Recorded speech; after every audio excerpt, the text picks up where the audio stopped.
Welcome to Pastrami, A Go-Go, and Other Ride Tales of the City. I'm Arlene Schulman, your host. Just Arlene is fine. And I'm here with three fabulous women, and that we have Paula Rhodes, Ashley Young, and Dee Lavigne. So what do we have in common? Well, we have in common Lena Richard. Lena Richard was featured in the New York Times in the Overlook section a little bit earlier this year. And these three women were part of the story, integral parts of the story. So, to set us off, to set up the conversation, and to introduce you, the viewer, to Lena Richard, I'm going to start out by giving a little bit of a reading. Hopefully, people will still be asleep by the second time I get to the second sentence. And that will introduce you to her. We'll also post a link to the article so that you can take a look at Lena Richard and her life. So, excuse me, I'm looking away from the screen a little bit. And I'm looking at the New York Times article, which says in 1949, as the chef Lena Richard stirred steaming pots of okra gumbo and shrimp bisque on live TV in New Orleans, viewers across the city, mostly white housewives and a few black women who could afford a television set, scribbled down ingredients and instructions, eager to bring her Creole flavors into their own homes. I don't know about you, but I can smell that cooking now. um, After the studio lights cooled on the set of her show, Lena Richard's New Orleans cookbook on WDSU TV, cameramen pushed past one another for leftovers. Viewers moved from couch to kitchen, measuring, chopping, boiling, and frying, adding a little pinch of this, substituting a little dash of that. During the Jim Crow era, when domestic work was a primary form of employment for Black women, Richard found a measure of fame as a champion of Southern cuisine, and in particular, Creole cooking, which is a fusion of primarily French, Spanish, West African, and Native American ingredients, combined with techniques that originated in New Orleans, and often includes a roux. A roux is a mixture of flour and fat, which is used as a thickening agent, and a holy trinity of onions, bell peppers, and celery. So here's the thing. A lot of people don't know about Lena Richard. Not only was she the first Black person to host a television cooking show and write a Creole cookbook, but she also owned not one, not two, but three, three popular restaurants. She established a line of frozen foods, and she founded a catering company and a cooking school, according to the historian Ashley Rose Young, who is here with us today. So, to start us off, let's have each of the three of you tell us how you're connected to Lena Richard. And we'll start with Paula. Hi. I'm connected in two ways. One from my early childhood on as one of her four grandchildren. Uh, I was, again, always fascinated by the stories told by my parents and my New Orleans aunts and uncles about my grandmother, who was one of the major inspirations for my commitment and to, again, the civil rights movement, which was, I was also a child at that point in time. So, and the New Orleans and the foodie in me was always interested. And also my mother was one of her major sous chefs. So I, got the home versions of the recipes. But again, in terms of, again, my work throughout my career, which started with volunteer work as a child and is not over yet. I have been an international human rights educator, advocate slash activist, and an attorney, and continue again in retirement, again, to work mostly with nonprofit organizations in those areas. And she's a major influence in that way. Fabulous. Thank you. And Ashley, tell us about your connection and how you found out about Lena Richard. Of course. So my journey learning about Lena Richard started when my mentor, Liz Williams, who is the founder of the Southern Food and Beverage Museum in New Orleans, shared this idea with me. She said, I recently heard about this amazing chef named Lena Richard. She had an early television program in New Orleans, and I think there might be recordings of that program, and maybe you'd like to do some research on that for your first year of graduate school. Summer research. And I thought, oh, this is amazing. And I basically that summer called up Paula and we chatted for the first time. And I started learning about her memories of Mama Lena, of Lena Richard. And we came to learn that unfortunately there are no recordings that we know of anyway of Lena Richard, but it's been a long time. I started this project around 2010. It's now 2025. So Mama Lena's been a part of my life for a long time because of the kindness of Paula and other friends and family. And so I'm grateful to have that connection. And along the way, I met Dee Lavigne as well. So, Dee, you're in such an unusual position here because you bring her recipes to life. Tell us about how she's been an inspiration to you and how you So, found out about her. so I will say at first, I was introduced to her very briefly by Liz Williams. I was actually looking at this space in the Southern Food and Beverage Museum as a culinary space. And as we're walking through, there was an exhibit for Mama Lena. And she says, "Hey, what do you know about Chef Lena Richard?" I'm like, "Listen, we can work on that later. I need to go see the space to figure out where I'm going to be baking." That was my very first incy tiny little influence of Mama Lena. The second time is I got a call from Ashley. They were doing a podcast and I was actually asked to be the voice of Chef Lena Richard. I Wow. was extremely honored.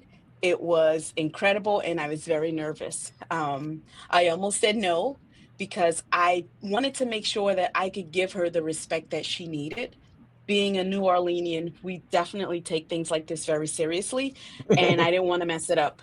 And so that literally kind of drove me into this really, really deep dive of learning everything I could about Chef Lena Richard, getting the book, looking at the recipes, starting to cook. I've done a couple of projects with the Smithsonian.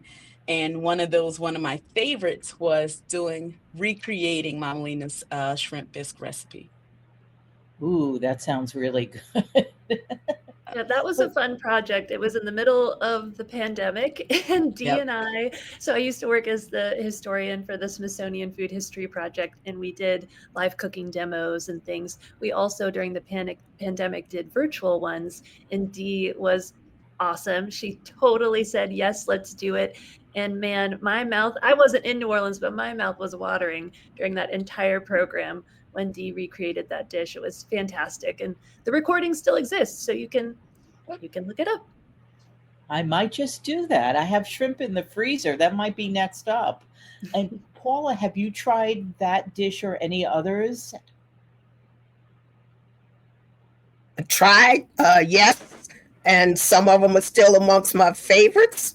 One of the things, unfortunately, in being in Denver, you can't find any really good Creole gumbo, and I haven't had time to make it. So occasionally, I even have to splurge and go on and pay the exorbitant shipping cost to get at least Commander's version of okra gumbo, which is my favorite, and then I doctor it up. Okay.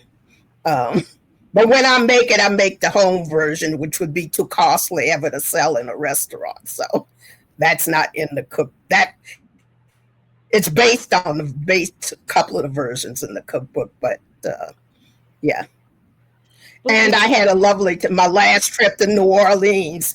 Dee and I finally met, and I spent most of Oh, a day with her at her cooking school and at the Southern Food and Beverage Museum. Uh, and got a taste of her cooking again in a demonstration they were doing. Again, she and Liz Williams were doing um, on Italian. That happened that day. It was Italian cooking. ooh. Um, What's interesting, though, is in the context of the cooking world, in the context of history, but with the exception of Black Twitter and social media, she still lives on. I've seen many, many posts honoring her, but she hadn't been quite able to, at least here, and with stories by Ashley, not really been able to break through to more mainstream recognition. So I'm sort of curious, Ashley, from the historian's perspective, um, why do you think that has occurred? That's a great question, and it's one that comes up quite often. And I don't think we necessarily have a definitive answer, but I do think we can take in the context of New Orleans at this time. You know, she died in 1950 after she was beloved in the city and widely known not only in New Orleans, but across the country because of the national publication and distribution of her cookbook. But this is pre-civil rights era. This is an era still when Black women and their stories were not deemed worthy of preservation, of celebration. In a way, you know, she's not the only person who made incredible strides for her time. There are other New Orleanian chefs, Black women, who were known internationally, even in the 1800s, for example, whose names have largely been forgotten as well. And so I do think it's a product of the time, of what a majority kind of white historian audience or even mainstream white audience deemed worthy, like I said, of preservation. And so her story wasn't preserved in our archives. It wasn't written about. And it was through Paula's efforts many years later that we actually have an archival record for Lena Richard that's at the Newcomb Library, for research on women at Tulane University. And so it's definitely a family-based effort to preserve that story. And now we're all working together as friends for many years now, who deeply respect one another to get her story out into the American to the American public, because once people learn about her story and the depth of what we can learn from Lena Richard's life and her experiences, they're going to be inspired and they're going to want to learn more, and they'll want to place Lena Richard in the canon of culinary heroes alongside Leah Chase, Edna Lewis, Julia Child, you name it. She's on her way there, but we still have a little bit more work to do. Can you tell us some of the names of the other women who may have been forgotten so that we can give them a little round of applause here? I know. I was having a moment where I'm like, now I need to come up with the list of names I was referring to. There is a project at Dillard University that is tracing some of this history. And if you give me a moment, I can get those names for you, but I need a second to kind of make sure that I'm giving the accurate name. Okay, I'll ask a question of Dee and Paula, and we'll come back to you with that. So, for both of you, what was it like, and Dee, in a little more contemporary perspective?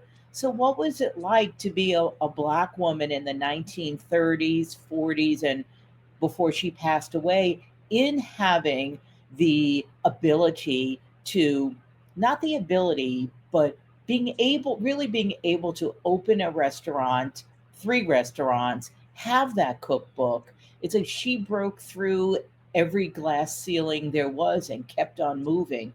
Can you tell me more about that, Paula?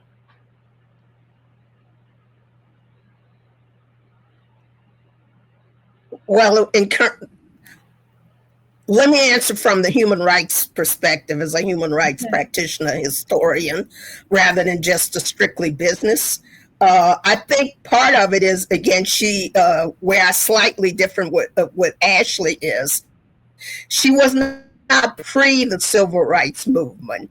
She died in 1950 before we got major strides forward from the civil rights movement that had been in progress for decades.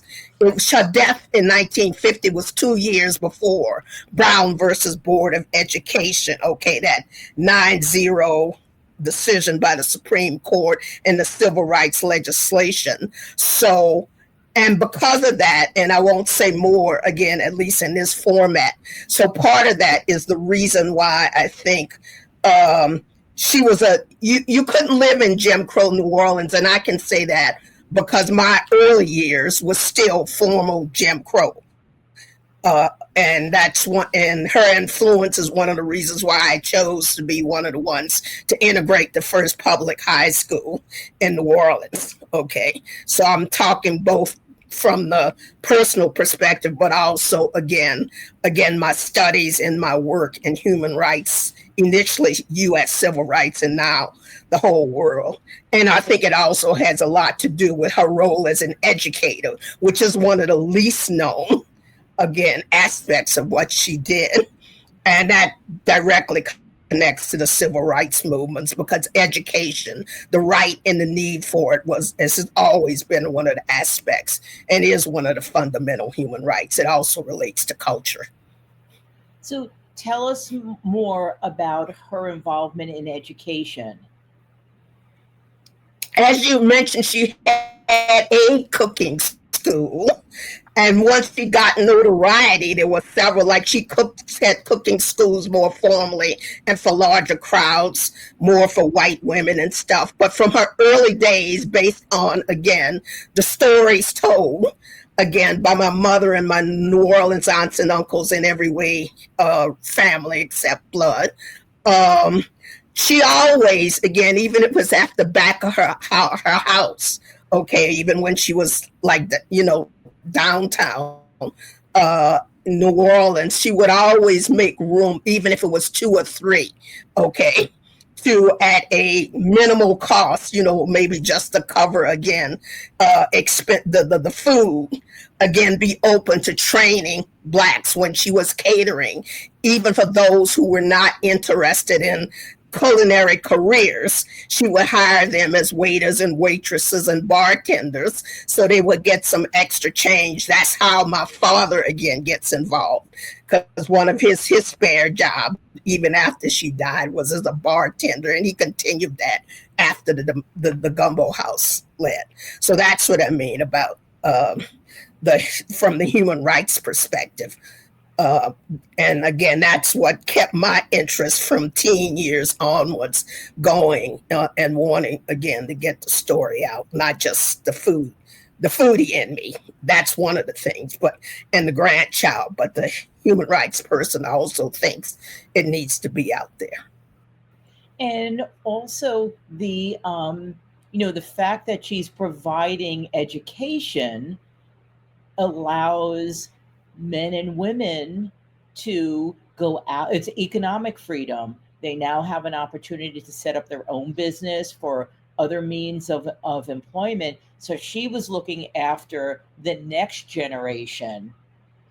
And Dee, can you tell us about how that influenced you to set up a cooking school? And I think are you the second one after Lena Richard? Like, that's amazing in that time span. Tell us more about that. Yeah, that's correct. I mean, even now it still feels unreal slightly.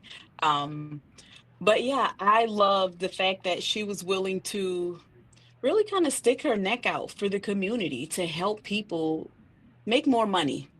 When I look at it, that's really what it was about. Just providing more training so that you could ask for more money when you went for these job interviews, or having other skills outside of what they hired you to do to make yourself more valuable. And in doing that, she could literally see the growth in her own community, right? Everybody's doing well. They're getting higher paying jobs. They are able to do more for their families. And that was one of the things that really, really kind of stuck out to me, thinking about the cooking school itself. So, yes, I am only the second African American woman to own a cooking school in New Orleans, since Chef Lena Richard. We opened the school February 2nd of 2022, and literally kind of broke history, which is still a little surreal. It's still surreal. Um, but of course, my cooking school is slightly different, from Chef Lena Richards. We now really work on preserving all of that cultural history and all of those recipes. And we infuse them in the students that come in and learn how to make Creole and Cajun cuisine with us. So thank you. And 52 years later, you're Yeah. the second. And Ashley, you're back. I'm back. First, I want to say I want to obviously agree with Paula that the civil rights movement, the long civil rights movement, is multi-generational. So I feel like I misspoke there, and I just want to agree that yes, the civil rights movement was something that took place for decades and decades and decades. But I think I was trying to contextualize, as Paula alluded, that Lena Richard came at a time before you were having MLK in Washington, D.C., and these larger movements and actually some legal changes that were accompanying these decades-long efforts. So just wanted to back up to that to say we're on the same page, Paula. And also, I did a little bit of sleuthing, and just to confirm the name, so Zella Palmer is the scholar at Dillard University who's been doing some fantastic research on a caterer named Nellie Murray. She was a previously enslaved person who became the go-to caterer in New Orleans in the late 1800s. And Nellie did travel abroad and was known to bring Creole cuisine or carry those traditions with her and share the vibrant flavors of New Orleans with people in Europe. And so that's just one of many individuals that scholars are working to shed light on. And so I encourage you to see some of Zella Palmer's writing on Nellie Murray. Well, thank you for that. And speaking of traveling, Lena Richard also traveled, and so did her food. So, Ashley, can you tell us a little bit more about how her travels to New York City and other locations influenced her? Of course. So Mama Lena was a little unusual for her time when we think about the broader context of how Black women were able to navigate the Jim Crow South and Jim Crow United States at that time. Travel could be very dangerous for people of color, and yet Mama Lena was, acknowledged that context, but she was determined to get the word out about her work. And she also wanted to attend a prestigious cooking school in Boston. So in 1918, she went to Boston to attend Fanny Farmer's cooking school, where she now famously said she didn't learn all that much when she was there. She came with a very strong culinary background, but she did find there actually inspiration for what would eventually become her cookbook. She decided that, I'm not only great at cooking, people are coming to me asking for recipes. They want to learn from me, and I'm good at it. Like, I'm a good educator. And one day I should write a cookbook. And it wouldn't be for many decades until she actually got around to that. But she did travel to Boston. And to put this in context, this is at the tail end of World War I. This is in the midst of a global pandemic, the flu pandemic of that time. And so it was a very chaotic moment to go to Boston in the summer of 1918, but she did it anyway. And she traveled to New York later in life. So when she self-published her cookbook, she really wanted to find publishers, a major publisher, and many of them were located in New York. So she went north in the summer of 1939.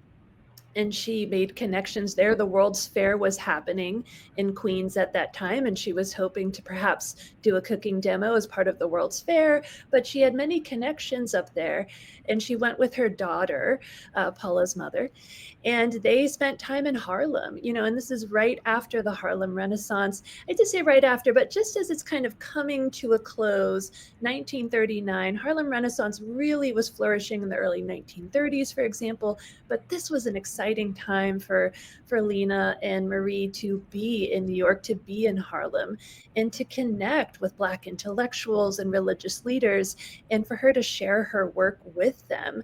And also, famous culinary writers. Clementine Paddleford of the New York Herald Tribune took an interest in Lena that summer and had her come and do a cooking demonstration at the newspaper's test kitchen and published many of her recipes. And this was all momentum building up for Lena, so that, within the year, she would have a visit from a Houghton Mifflin agent or representative, and they would recruit her to republish her cookbook for a national audience. So travel was incredibly important to the kind of movement of her career. And after the publication of that cookbook, she would continue to travel in the country. She served as the head chef of the Bird and Bottle Inn in Garrison, New York, which was a gourmand's heaven just outside of New York City. And she also served as head chef of the Travis House in Colonial Williamsburg, which is part of the Rockefeller Foundation. And she ended up serving, world leaders. She was asked to prepare a dinner for, FDR and Churchill. They unfortunately did not get to attend that dinner, but she was recruited to come in and do culinary diplomacy and serve American cuisine and to celebrate regional Southern cuisine at this important diplomatic dinner. So she was moving across the country, like I said, at a time where it was not necessarily safe for people of color to do so, but she didn't let that limit her. She faced the danger and the fear, and as far as we know, she was able to navigate those areas fairly safely and to grow her career. The cookbook is a fabulous document that she left us with. I found an original at the Schomburg Library for Black Research in Harlem, and was kind of disappointed in that it didn't look like it had been used. I was looking for maybe crumbs or some food stains. I probably preserved it, maybe not, but I was really hoping for that. And the cover is a little bit well worn. But what was interesting is when you look through the pages of her cookbook, there are recipes that are not necessarily Creole. There are recipes that are much more for tea parties. There are recipes for, well, Creole fried chicken is up on the screen. That sounds really good. Uh, Country fried chicken. But there are many recipes that don't include that. So it sounds like she was appealing to different audiences. Dee, can you talk a little bit about her recipes and her cooking and what they involve and ingredients? Yeah, so I mean, I can only imagine, being tasked with creating this book. Of course, you're going to start with your own recipes, and then it's like, okay, we need more, right? So you're going to lean on some of the things that you've created. She had been doing catering for a while. So every dish, and I tell people this all the time, just because we live in New Orleans and I cook in New Orleans, it's not all Cajun and Creole, right?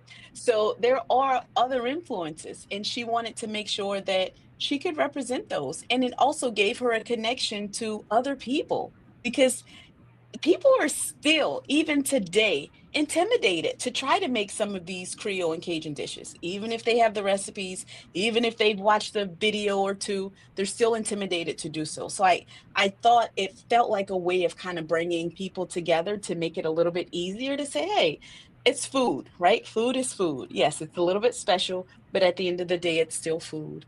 Um, I will say that I love her sense of flavor.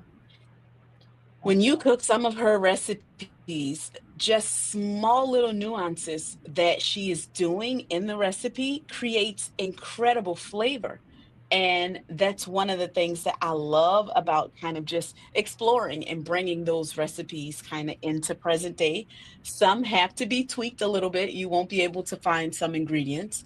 Um, and even the food that we cook now, it's completely sometimes different from the same food that she was cooking then.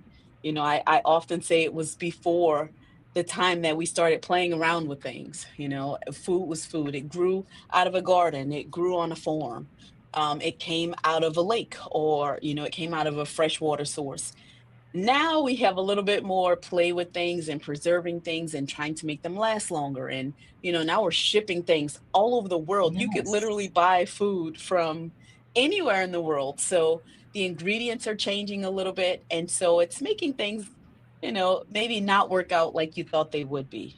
I remember just things being bigger, you know, a chicken egg that she would have cooked with would probably be like a medium-sized egg for us. Well, we only use large eggs or extra large eggs, right? So now you're trying to work on whether or not it's enough or too much. And so kind of working and tweaking on those recipes is something that I really enjoy. Mhm. And Paula, now to you.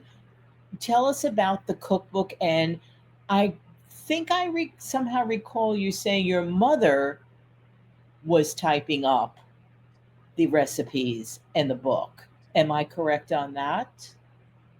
Yes, the original was dictated to my mother, okay, who actually the original set of recipes, and then they turned it over to a typist, okay, in terms of, again, the publication.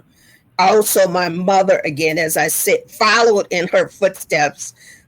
She was the first in the family to get the college degree at Xavier University and majored in home economics with a teaching certificate. And in the immediate years while Mama Lena was alive, was one of her major sous chefs.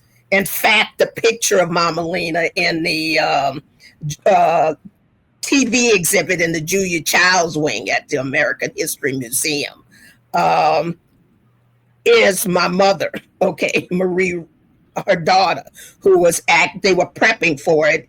Initially, there was another Marie, Big Marie, Marie Matthews, who actually was the one who did most of the work with Mama Lena during the show.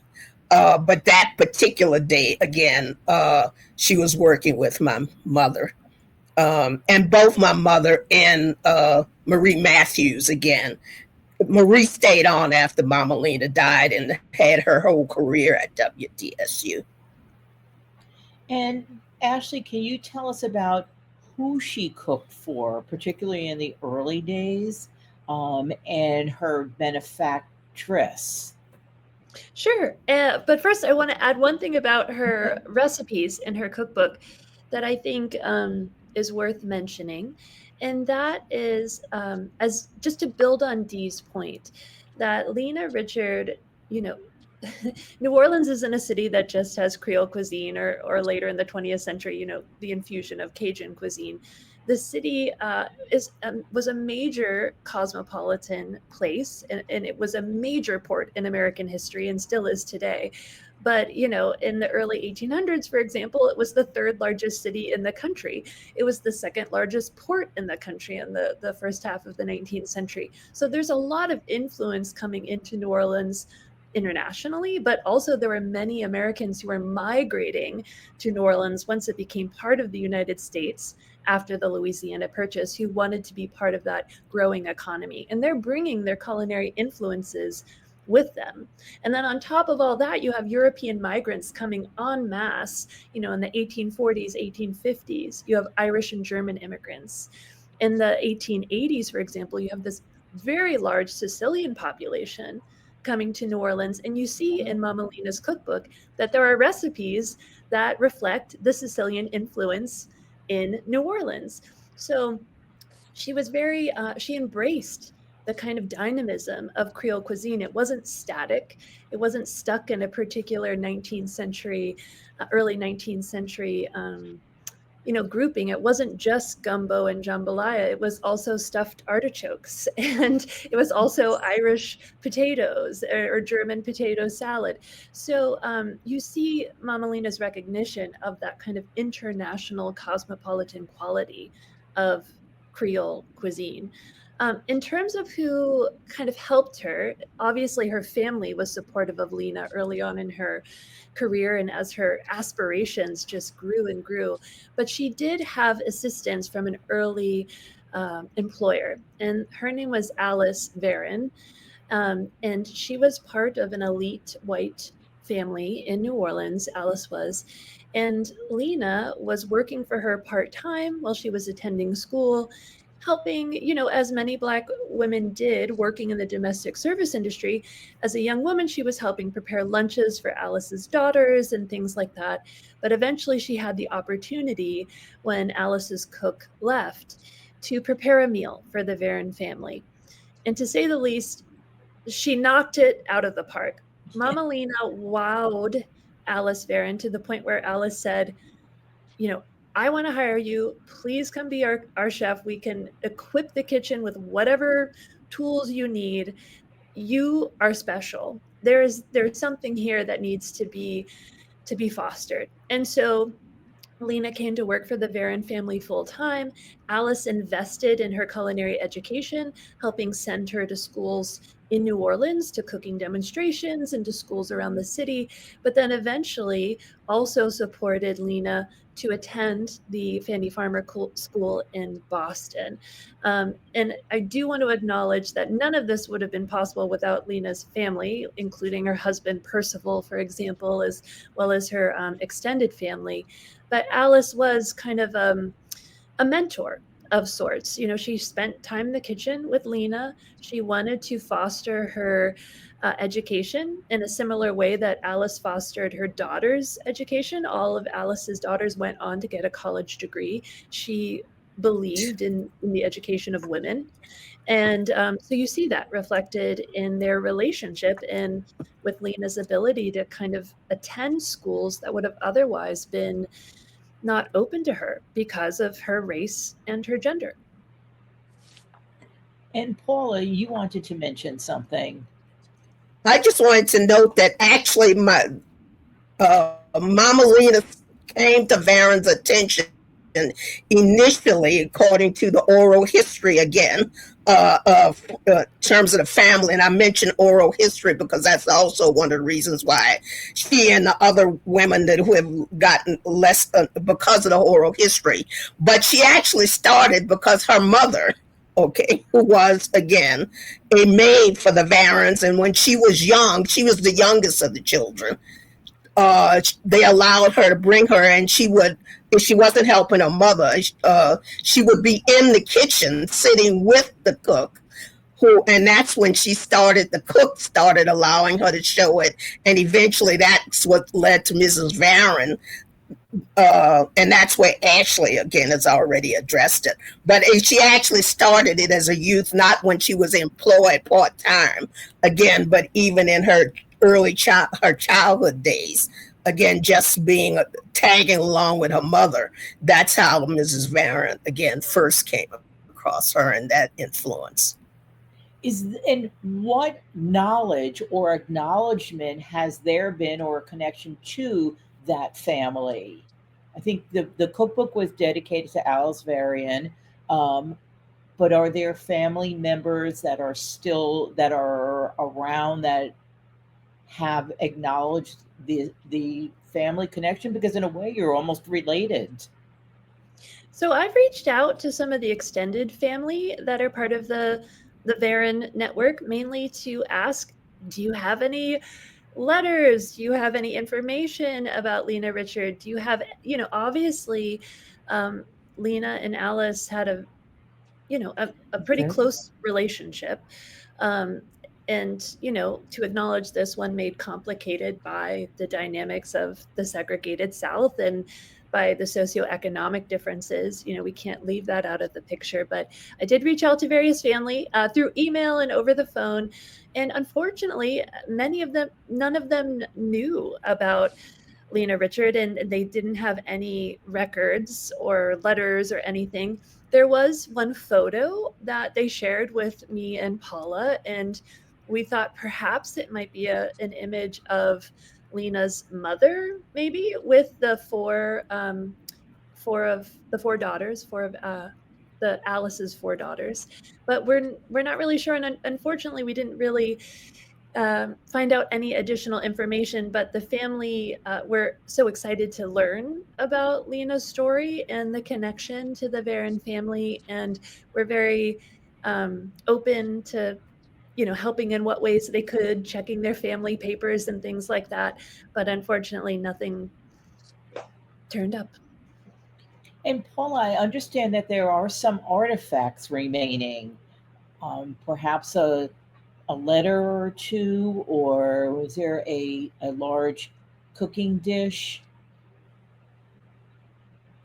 Um, the major, again, in terms of the cooking, she had, because she started and made her name initially as a caterer. And so with the catering, she had these huge copper chafing dishes. So those were major artifacts that were passed down to my mother. And because of my interest, because the first person I approached when I realized it's worth trying to get the story out there again, even if it was republishing and maybe annotating some of the recipes, was my mother. And so eventually my mother gave me the trustee of the chafing dishes. And I had them for a while and would use them when I occasionally had time to give parties. But I first met Ashley long before we hooked up again at Newcomb. Newcomb had exhibit at its Culinary Institute that honored Mama Lena and another New Orleans woman who was more just from the business end, Mary Lamb, in the early 2000s. And so at that point, I donated one of the chafing dishes to Mary Lamb.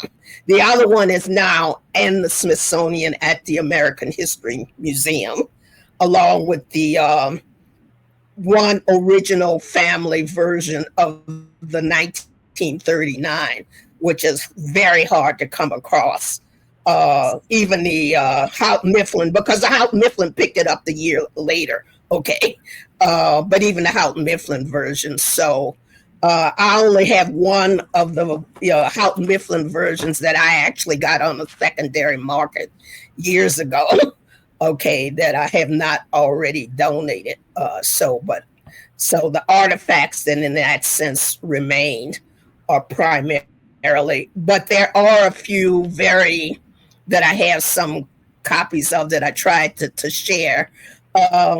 Of handwritten notes, like I think they were more related to the cooking show when they were going to be modifying, and you can sort of tell which, and they have playing up the products that are being sold. So whatever company, again, is going to supply the tomatoes, okay, those types of things remain. There are no remaining artifacts, for instance, in terms of the original handwritten recipes for the 1939 version, but there are some things like that, and there's pictures and stuff.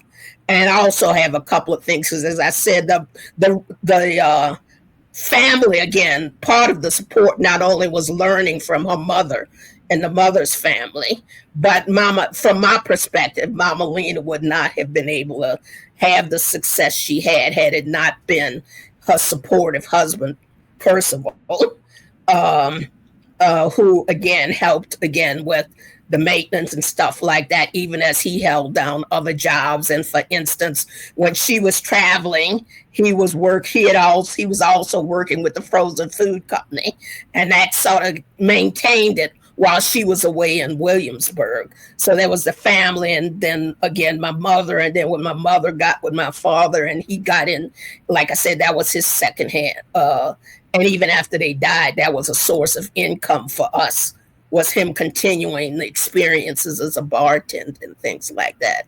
And so there's some family things there. So But the major ones are, go ahead. Oh no, go ahead. The major ones would be the major ones are again that the family and I had custody, and some had been lost, like the family Bible and things like that. But they are again either at Newcomb or at the Smithsonian, except for I haven't decided with the one I currently have. Still, again, I haven't donated that or put it in my will yet. Who gets that version? Yeah, and Mama Lena's copper chafing dish is, and I had to get and the one in the original, when I got it, again, it was falling apart, so I had to when some Smithsonian people came through Denver, I was able to locate, a book repair thing. So the version in it, again, they were able to stop the damage again to the 39 version that just had occurred over time.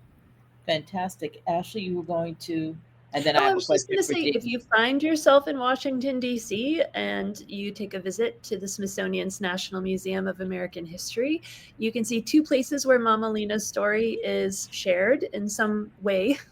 First is in the food exhibition. Paula alluded to the fact that there's an image of Mama Lena and Marie on the TV chef's wall. This is in the Julia Child section, and it features many chefs throughout time who had television programs, and Mama Lena is there. And then in the American Business History exhibition, there is Mama Lena's copper chafing dish, and she's in an exhibit case right now that features 8 women who were, creating their own path, breaking down barriers in their various industries. And right in the center of that case is this gorgeous, glowing, shimmering copper chafing dish that was Mama Lena's. And I'm really glad that that's on display for the American public to come see and appreciate. And if I'm not mistaken, Dee had a chance to take like a pilgrimage of sorts to the museum to see that Yep, object. It was really Tell cool. us about I that, Dee. did. So after I had done a lot of the work, because a lot of the work we did with the Smithsonian happened through COVID. So this was the first time that I was able to actually go and see the exhibit. I took my youngest son, I have 2 boys. I took my youngest son, Russell, with me, and we got to see the exhibit. It was incredible. It's beautiful. I love the purple. Everything was just exactly how it was supposed to be. So that was really, really special. And to be able to share that with my son, to just show, that even though people are working and maybe they're not thinking about a legacy at some point, that they do have importance and that they do have historical importance. And if we're not preserving it and sharing it, that it could easily be lost. So I have two context questions. Someone may be watching or listening. The first one is somewhat basic. What is a chafing dish? Dee. So, so a chafing dish would be if you've gone to a buffet wedding or anywhere, it's like that metal stand that they put in that holds the food, right? So it has a really nice cover depending on where you are having this buffet. Some are really, really elegant. The one that Mama Lena had is beautiful. It's this beautiful, just brass rollover. It's copper, but the color is amazing. They did a really good job on restoring it, which makes it even more beautiful. But yeah, that's it. Just really holds the food, and you may know that there's 2 little like sternal underneath. That's where the fire is. That kind of keeps the food warm. So that would be what a chafing dish is. Thank you. There's always someone, and as a someone, it's interesting. I am professed to pressing buttons on the microwave and dialing on the phone or eating out. Um, so I was fascinated by Lena, not only from the cooking perspective, because that's always enlightening to find recipes and to find out others did things, but in the context of how she did it, how she made those connections, how she was able to recognize connections because they can be right next to you, but you have to be able to to connect all of the dots and make things work for yourself at a time of Jim Crow. So I'm going to throw this one first at Ashley to give us a context, and then I'll move to Paula and Dee.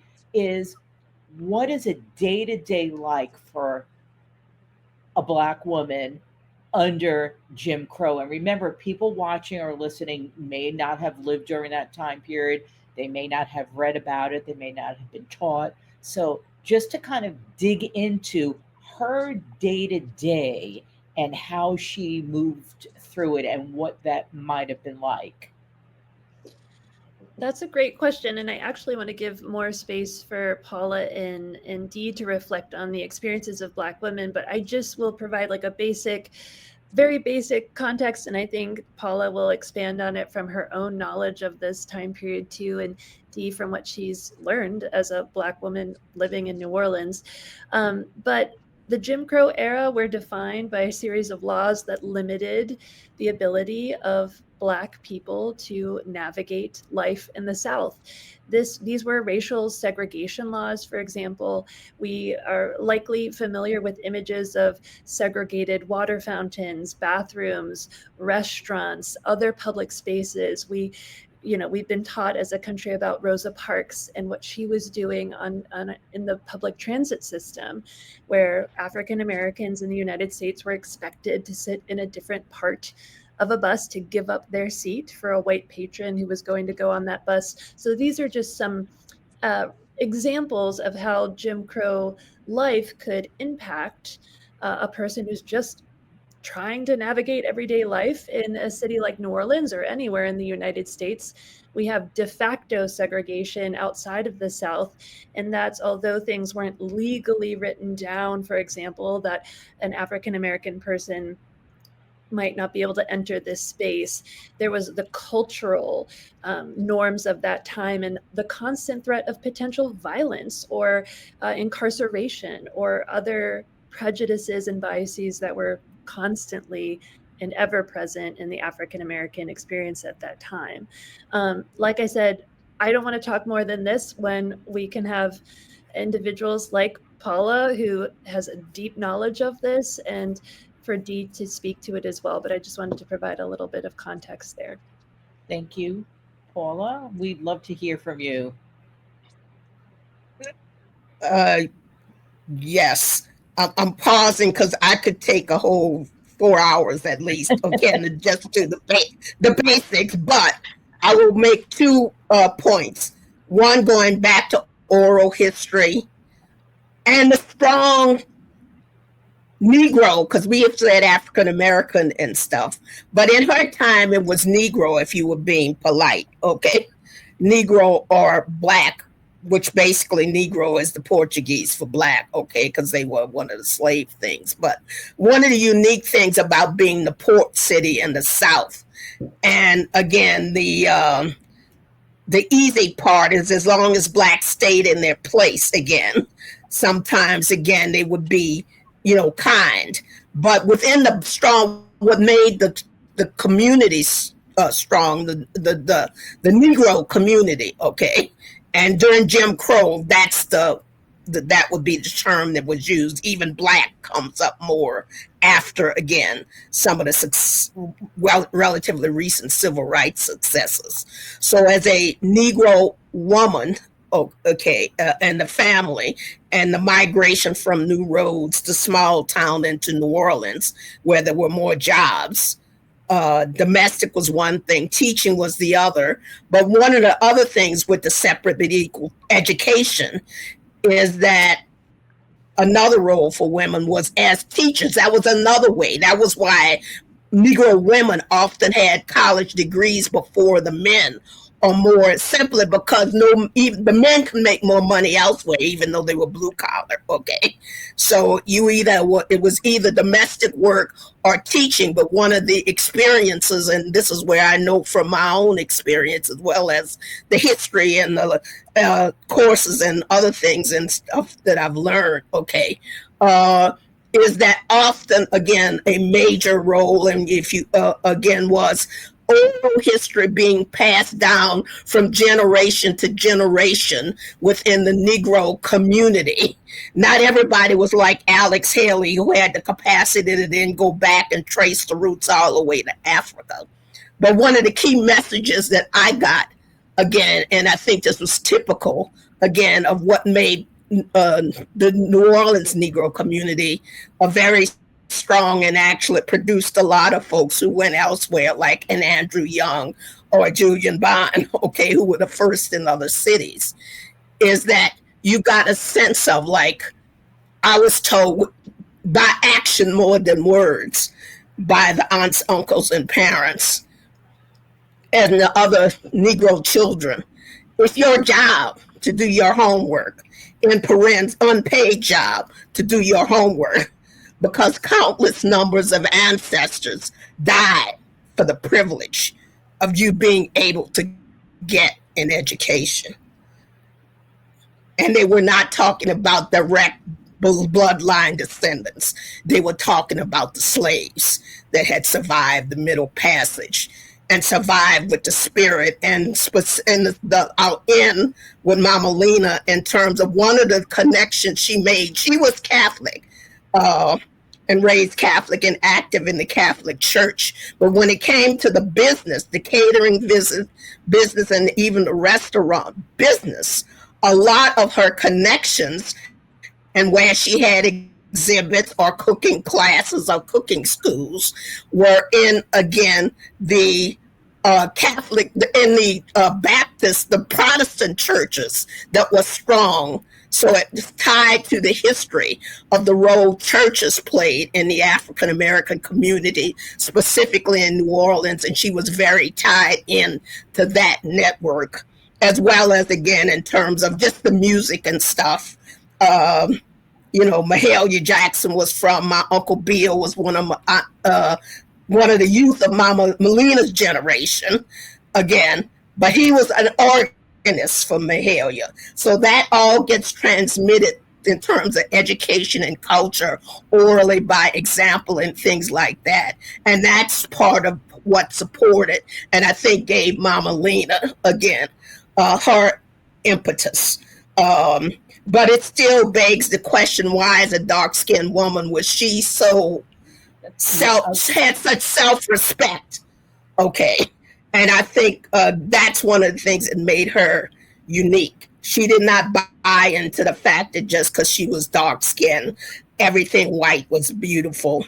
But I'll stop there, and hopefully we can say a little bit more, again, in terms of getting her story out there in a different format. Well, it's interesting that you should mention, because my question to you before you brought it up was going to be the role of colorism in New Orleans and within the Black community. Can you speak a little bit more about that, as of her, what she would have faced as a dark-skinned Black woman as opposed to someone who was not dark, who was lighter skinned? Definitely colorism was alive and well during her day and even afterwards, even during my time now, and there's much written on it. And so being dark skinned, I'm sort of a mix because my father was he was from Chicago, the lightest, so that's where the lightness comes from. And there was the traditional brown paper bag test. Okay, if you were darker than a brown paper bag, okay, the legal thing was 1/16, so that's why you could have people who could pass. But that was, again, one of the major things. So she was in the darkest color scheme as opposed to me. Okay, she and my mother and things like that. And it not only may have come from the white community and the whole history of, again, the doctrine of discovery and the whole notion of race as somehow biologically significant as opposed to, again, being created politically to, reinforce racism and domination. But there's the internalized version, and both were there in New Orleans. And it would be at it was higher during her time. In my early days, like I said, it was Jim Crow, and then we had the Black is Beautiful. Okay, at that point, at least in some categories, again, it actually became a plus. If you think of James Brown, Black is Beautiful. And all of a sudden, Dillard's Homecoming Queens, with the dark chocolate. I say dark chocolate because the only Black people I've ever seen are people who have been burned alive, okay, to death, okay, charred. It's dark chocolate, but Black, again, in terms of the term. So colorism played a role that would have been part of, again, what she would have to overcome, not only in terms of the business end, but just in terms of self-image and feeling, again, worthy. And there's a study on, but like I said, that's where I'll stop to give, because I see time is running, and I do want to hear from Dee on that point. We do too. Dee? All right, so my perspective definitely is going to come from a Black woman and a chef. So, because those are two of the larger minority type experiences that she would have faced. Um, I feel that she was a very, very personable woman to the point that she could make you very relaxed, very comfortable. And building those relationships is really what helped get her further. Because now you're just looking at who she is on the inside, not who she is on the outside. Um, but I do often think about, all the opportunities that she didn't get because of the color of her skin and how dark she was, or because she wasn't this really, really small, petite woman. I love the fact that, at least in my head, the way that she was commanded respect, and it was given. And it's shown by the legacy that we are able now to save, to preserve, and to get out to everyone. We're trying to get it out to the world. Um, I think about myself as a Black woman. I went to the Culinary Institute of America, and my original class, it was three women. That is all. I mean, the class was full, but in that aspect, women are still kind of held in this domestication role. And that's one of the reasons why I fight for female chefs. We need the recognition, we need the accolades, and we need the money. We're still being paid less than the men, right? And so that's one of the reasons why I opted to join an organization that helps support women in hospitality. I am our current president for Les Dames Escoffier here in New Orleans, in the New Orleans chapter. And I really want to show women that, sometimes you can't just wait on a man. They're in their own world. You still have to uplift yourselves. We still have a lot to get done. I mean, whether we're wives and mothers and aunts, entrepreneurs and chefs, we're still doing it all. And, we need more support. And I think that that support was given to her. And I love to see that she was able to accomplish what she was able to do within the amount of time she was given, without, just even thinking about all the barriers that she had to face. I often myself contemplated her safety, and how she had to really just maybe, kind of psych yourself up a little bit, how she had to talk to herself to be brave in situations. I know that she encountered a lot of people that didn't like her, didn't want her to be where she was. And sometimes I feel like maybe that's a little bit why her story isn't as and as national and worldwide as it should be, and as we're going to make it be. One of the, and it's a very broad one, one thing that's missing is the archives. And technology wasn't as present then as it is now, where there would have been an opportunity to record a video, record memoirs, have those artifacts or diary that really gave us insight in her, out of her day to day. That's something that's really missing. Um, but I wanted to thank everyone for joining us today. Any final words about Chef Lena Richard? And I also might say, as someone mentioned in the New York Times story, is where people are still cooking, and those are still her recipes, whether people know it or not, because you can just change something by removing an ingredient, adding something in, making it a little bit different, but at the base many recipes are still hers. So some final words, um, and let me start with Ashley, then Paula, and then Dee. Sure. I'll follow up on what you just said, Arlene, about the lasting legacy of Mama Lena's recipes in our world today, these actual material elements of her story. So first I'll mention, after she was head chef at the Bird and Bottle Inn, for decades, and I mean decades afterwards, they continued to prepare her recipes for black bean soup, her shrimp soup Louisiane. You can look at menus from the Bird and Bottle Inn in the 70s and still see Mama Lena's dishes being served, and unfortunately often without credit, although sometimes the credit was acknowledged in various newspapers when those delicious recipes were written about.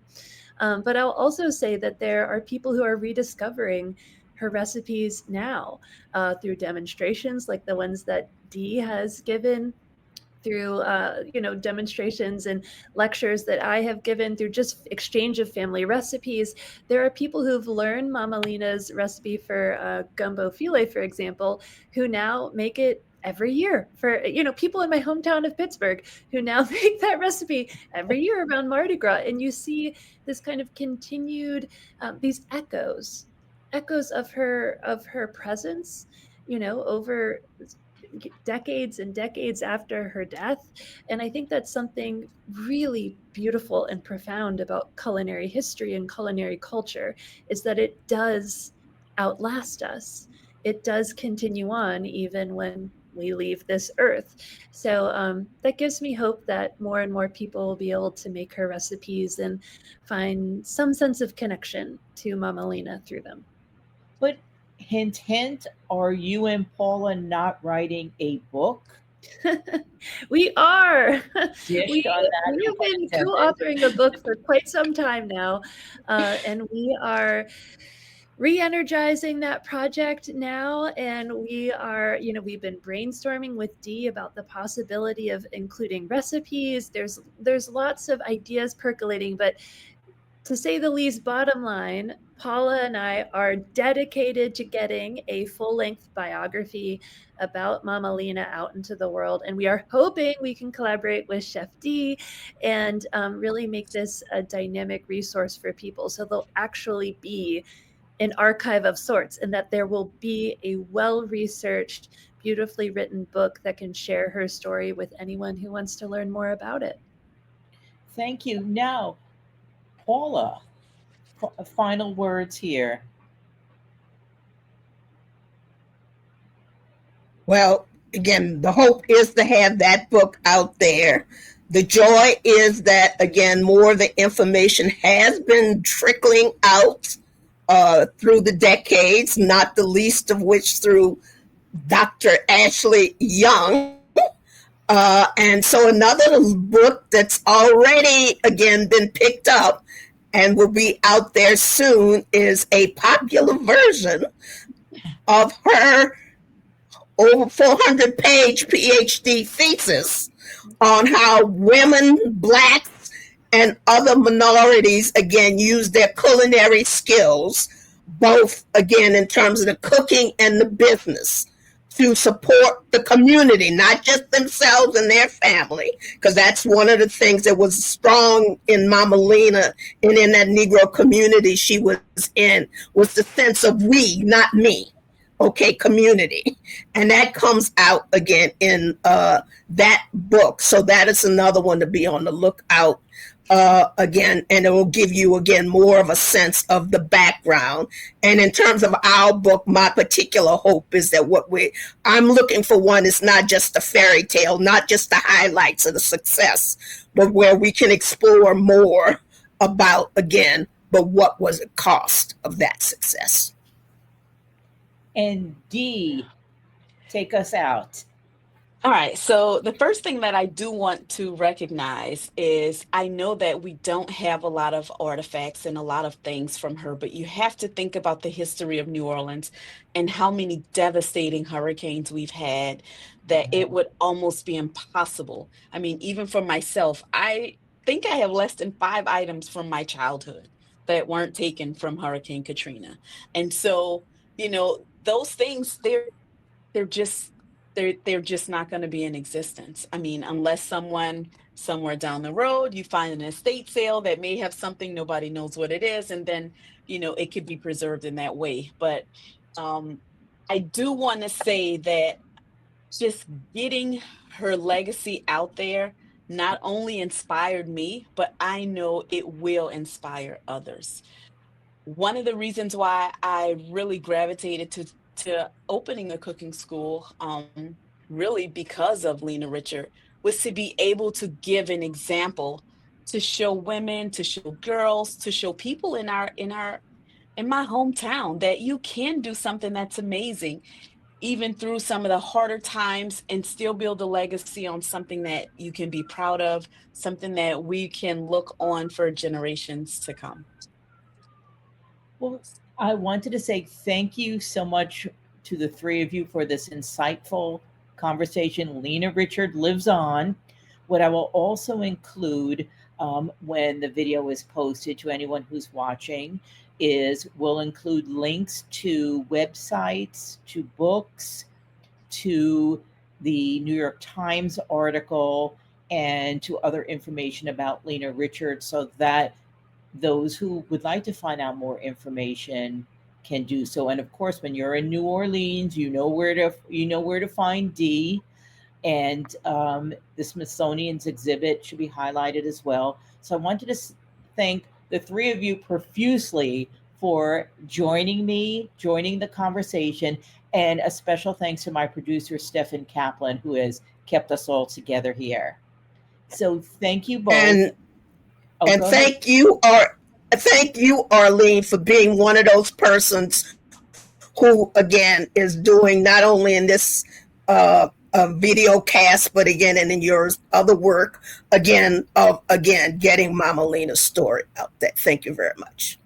Well, thank you. It's so richly deserved that I didn't want to pass up an opportunity to say, you know what? Let's take that New York Times overlook story and make a little bit of that come to life for people. And here we are in the same room together, which is fantastic. That's technology as well. So thank you, everyone. Thanks, Arlene.